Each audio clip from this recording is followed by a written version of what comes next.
நீதிமொழிகள் 30வது அதிகாரம் 9வது வசனம், நான் பரிபூர்ணம் அடைகிறதினால் மறுதலித்து கர்த்தர் யார் என்று சொல்லாத படிக்கும், தரித்திரப்படுகிறதினால் திருடி என் தேவனுடைய நாமத்தை வீணிலே வழங்காத படிக்கும் என் படியை எனக்கு அளந்து என்னை போஷித்தருளும் என்று வார்த்தை குறிப்பிடுகிறது. தேவனுடைய பிள்ளைகளே, நம்மளுடைய வாழ்க்கையில் கர்த்தர் நம்மளை ஆசீர்வதித்து அவருடைய கட்டளைகளுக்கும் அவருடைய சொல்லுக்கு கீழ்ப்படிந்து வசனத்தின்படி நடக்கும்போது அவர் எல்லா விதத்திலும் நம்மளை ஆசீர்வதித்து பரிபூர்ண ஆசீர்வாதத்தினால் நம்மளை ஒவ்வொரு நாளும் அவர் நடத்தி கொண்டிருக்கிறார். ஆனாலும் ஒரு காரியத்தை நம்ம மறக்கக்கூடாது.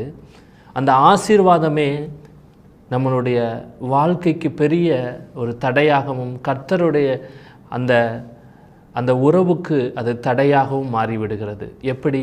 அதை தான் நம்ம வாசிக்கிறோம். அவர் பரிபூர்ண ஆசீர்வாதம் எனக்கு நீர் கொடுத்துருக்கிறீர், ஆனாலும் அதிக ஆசீர்வாதம், அதிக செல்வம், அதிக எனக்கு ஆஸ்தி அந்தஸ்து இருக்கிறதுனால உமக்குள்ள அந்த உறவு எனக்கு துண்டிக்கப்பட்டு போயிடும். அதனால் எனக்கு ஒவ்வொரு நாளும் எப்படி நீங்கள் அளந்து போசிங்கப்பா அப்படின்னு அந்த வார்த்தை குறிப்பிடுகிறது வசனம். இதை நல்லா நீங்கள் யோசித்துக்கோங்க.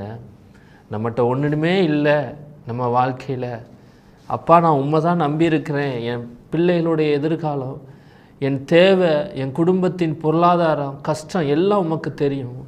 ஆனாலும் நான் ஒன்றுமே இல்லாமல் நான் நின்றக்கூடாது.